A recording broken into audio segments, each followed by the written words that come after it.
अस्सलाम वालेकुम। पोल टू EHS ऑफिशियल टीम हियर। उम्मीद है आप सब लोग खैरियत से होंगे। आज हम फिजियो के ब्लड के पोर्शन का हमने कल पहले एक वीडियो बना चुका हूँ।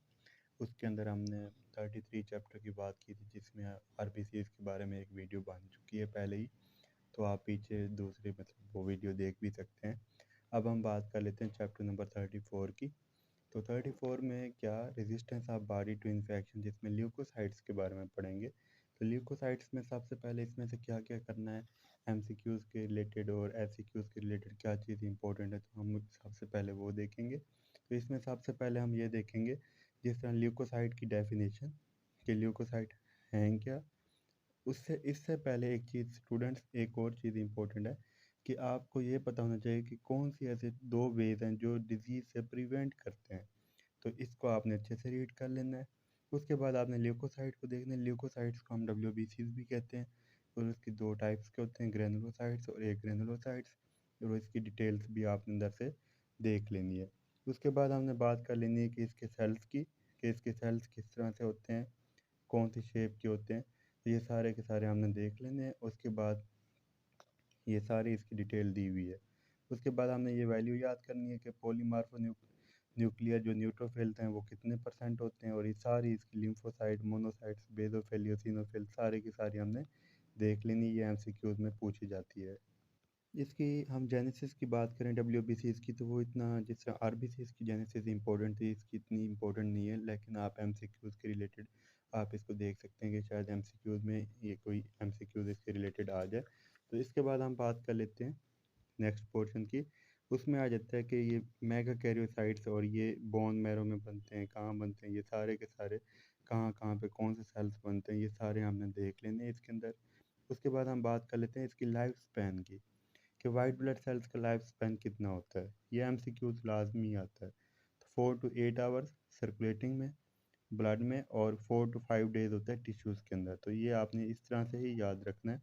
इसके अलावा 10 to 20 ये भी आपने देखना है आवर्स होते हैं इसके मोनोसाइट के ट्रांजिएंट टाइम। इसके अलावा ये सारा सारा आपने देख लेना है कि डायबिटीज़ के बारे में देख लेना है, और क्या कब होता है, कितने वीक्स और मंथ में होता है, उसका लाइफ स्पैन भी देख लेना है लिम्फोसाइट्स का। तो ये भी MCQs के लिहाज से इम्पोर्टेंट है। इसके बाद हम बात कर लेते हैं स्टूडेंट्स, ये प्लेटलेट्स की बात कर रहे हैं, तो वो भी 10 डेज़, उसके मतलब कितने दिनों में वो रिप्लेस कर लेता है, ये भी आपने देख लेना है MCQs के रिलेटेड। ये इम्पोर्टेंट है। स्टूडेंट, एक दफ़ा मैं आपको फिर से कह दूं कि हर चीज़ नहीं करने वाली होती गाइडेंस से। कुछ चीज़ें करने वाली होती हैं, कुछ नहीं भी करने वाली होती हैं। तो आपने ये मार्क कर लेना है, जो जो चीज़ें आपको बताई जाती हैं इनको मार्क कर लें और सिर्फ इनको ही करना है। और चैनल को भी सब्सक्राइब कर लें अगर किसी ने नहीं किया हो, ताकि जो भी वीडियोज़ आएँ तो वो अपडेटेड रहें उसके साथ। उसके बाद हम बात कर लेते हैं न्यूट्रोफिल्स और मैक्रोफेजेस की, कि इन्फेक्शन के अगेंस्ट क्या किस तरह से काम करते हैं। तो उसके बारे में आप देखेंगे तो सिर्फ ये रीड कर लेना है। इसमें से और कोई चीज़ ज़्यादा इतनी इंपॉर्टेंट नहीं है, UQs के लिहाज से कोई इंपॉर्टेंट नहीं है। जो UQs के लिहाज से इंपॉर्टेंट है वो ये है, white blood cells are attracted to inflamed tissues areas by chemotaxis. तो ये कीमोटैक्सिस का जो है केमिकल्स की वजह से जो मूवमेंट होती है ये वाइट ब्लड सेल्स की, ये इंपॉर्टेंट है यहाँ पे। इसमें कौन कौन से क्या क्या इंक्लूड होता है, तो आपने ये देख लेना है कि टॉक्सिन्स होते हैं, डीजेनरेटिव प्रोडक्ट्स, और ये कम्प्लीमेंट कम्प्लेक्स, ये सब कुछ होता है। तो इसको आपने अच्छे से देख लेना है। फेगोसाइटोसिस को भी आपने रीड कर लेना है। उसके 3 सिलेक्टिव प्रोसीजर्स होते हैं, फर्स्ट, सेकंड, थर्ड को भी आपने रीड कर लेना है। उसके बाद हम स्टूडेंट नेक्स्ट नेक्स्ट पेज पे आ जाते हैं। तो नेक्स्ट पेज पे हम देखते हैं, तो इसमें आपने जस्ट रीड कर लेना है, इसको देख लेना है कौन कौन से पॉइंट यहाँ पे मेंशन है, इनको जस्ट देख लेना है। लेकिन इसमें जो इम्पोर्टेंट है वो ये है कि आपका ये जो यहाँ पे पोर्शन दिया हुआ है कि कौन से फैक्टर होते हैं जो प्रिवेंट करते हैं डिस्ट्रक्शन ऑफ डाइजेस्टिव एंजाइम्स की, तो ये आपने देख लेना है। और इसके साथ साथ कौन से प्रॉक्सिसोम है, सुपर ऑक्साइड, ये सब कुछ, ये जो माइलोपेरोक्सीडेज, ये सब कुछ आपने देख लेना है। ये MCQs के लिहाज से भी और UQs में भी इम्पोर्टेंट है, तो इसको भी देख लेना है। उसके बाद जो UQs के लिहाज से इसमें इम्पोर्टेंट दिया हुआ है वो ये है कि ये मोनोसाइट के बारे में, कि यहाँ पे कितने रेटिकुलो एंडोथेलियल सिस्टम की बात जो कर रहे हैं, ये आपका UQ है, यूनिवर्सिटी क्वेश्चन है। तो इसको आपने अच्छे से रीड करना है। इसके अंदर सारी सारी डिटेल जो भी दी हुई है, इसमें tissue macrophages in the skin है, सबक्यूटेनियस टिश्यू में क्या क्या हेल्प करते हैं, जिसको हम हिस्टोसाइट्स कहते हैं, तो ये किस तरह से ये भी UQ में आता है। इसके बाद स्टूडेंट्स आपने ये देख लेना है कि इसके अंदर ये जो पॉइंट्स इसमें मेंशन किए गए हैं कि लिम्फ नोड्स कहाँ कहाँ से इंटर होते हैं और कौन कौन सी लिम्फ रेटिक्स होती हैं, जिस तरह एफरेंट है, इफरेंट है, ये सारे वहाँ पे दिए हुए हैं, तो आपने इनको अच्छे से देख लेना है। इसके बाद alveolar macrophages in the lungs. तो alveolar macrophages in the lungs मतलब एल्वुलर मैक्रोफेजेस का क्या रोल है लंग्स में, तो ये भी आपने देख लेना है कि जाइंट सेल कैप्सूल, ये एमसीक्यूज आता है। और इसके अलावा ये सीलिया डास्ट, ये भी आते हैं एमसीक्यूज में, तो इसको भी अच्छे से देख लेना है। कफर सेल्स को भी देख लेना है, इसका रोल भी देख लेना है कि क्या है एमसीक्यूज के लिहाज से। इसके बाद बात आती है कि आरबीसीज का इफ़ेक्ट क्या होता है मैक्रोफेजेस में, या ये किस तरह से आपसे क्वेश्चन पूछा जाता है, तो आपने ये इसमें बताना होता है कि सप्लीनिक पल्प, सप्लीन पल्प और दूसरा रेड पल्प, ये बताना होता है कि इसमें कौन कौन से हैं। तो इसमें आपने इफ़ेक्ट ऑफ आरबीसीज को भी अच्छे से देख लेना है। उसके बाद स्टूडेंट्स जो नेक्स्ट पेज पे आता है वो सबसे इम्पोर्टेंट टॉपिक है, वो है इन्फ्लेमेशन। तो इन्फ्लेमेशन में न्यूट्रोफिल्स और मैक्रोफेज का क्या रोल है, इसके बारे में पढ़ना होता है। उसमें कौन कौन से केमिकल सब्सटेंसेस होती हैं जो आती हैं, रिलीज़ होती हैं इसके दौरान। तो इसमें हमने इन्फ्लेमेशन में ये सारे के पाँच पाँच स्टेप्स दिए हुए हैं, जिसमें वेसोडाइलेशन है, परमेबिलिटी इंक्रीज़ हो रही है, क्लाटिंग हो रही है। तो आपने इसको अच्छे से देख लेना है और उसके बाद आपने ये पॉइंट सारे इसको देख लेना है। उसके बाद वॉलिंग ऑफ मैकेनिज्म आ जाता है, इसके इफेक्ट ऑफ इन्फ्लेमेशन में इसी तरह से आपसे क्वेश्चन पूछा जाता है कि वॉलिंग ऑफ वॉल ऑफ मैकेनिज्म क्या है इफेक्ट इन्फ्लेमेशन में।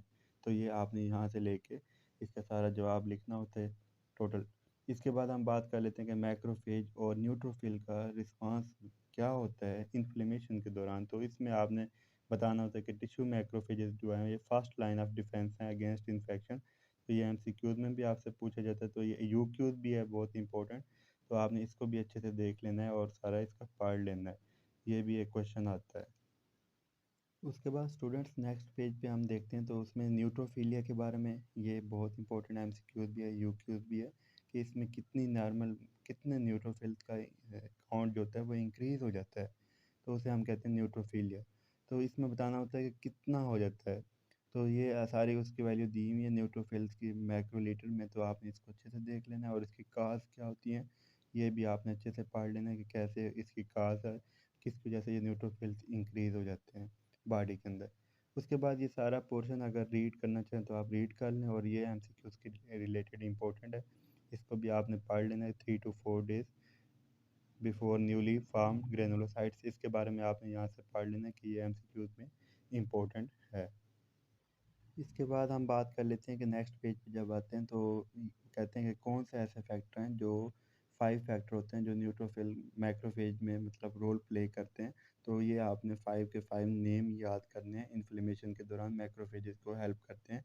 तो ये आपने 5 के 5 याद कर लेने हैं। इसके बाद हम बात कर लेते हैं फार्मेशन ऑफ पास की। तो पास फार्मेशन किस तरह से होती है, और ये सब कुछ हमने इसको भी अच्छे से देखना है कि किस तरह से बन रही है। इसके बाद स्टूडेंट्स इओसिनोफिल के बारे में देख लेना है कि ये 2% होते हैं ब्लड ल्यूकोसाइट्स में और कीमोटैक्सिस में हेल्प करते हैं, और कौन से इन्फेक्शन में होते हैं, एलर्जिक इन्फेक्शन में होते हैं। तो ये एमसीक्यूज में पूछा जाता है आपसे, तो इसमें देख लेना कि पैरासाइटिक इन्फेक्शन होते हैं, शिस्टोसोमियासिस होता है, उसकी वजह से हो सक जाते हैं। इसमें आपने देख लेना है कि कौन कौन से वेज होते हैं जो इसको किल करने के लिए मतलब हम यूज़ करते हैं। तो ये क्या रिलीज़ करते हैं, हाइड्रोलिटिक इंजाइम्स रिलीज़ करते हैं, high reactive farms oxygen species को रिलीज़ करते हैं। इस तरह से करके ये ग्रैन्यूल्स को रिलीज़ करते हैं, तो ये मतलब रोल प्ले करते हैं ईओसिनोफिल। उसके बाद ये सारा इसको रीड कर लेना है आपने अच्छे से, ईओसिनोफिल्स का रोल सारा का सारा एस्थमा में किस तरह से होता है, स्किन में एलर्जिक स्किन रिएक्शन में होता है। तो ये सारा आपने देख लेना है कौन से कीमोटैक्टिक फैक्टर होते हैं, वो मास्ट सेल्स और बेसोफिल्स रिलीज़ करती है इओसिनोफिल कीमोटैक्टिक फैक्टर को, जो डिटॉक्सिफाई कर देते हैं। तो इसको आपने अच्छे से देख लेना है। उसके बाद बात आ जाती है बेसोफिल्स की।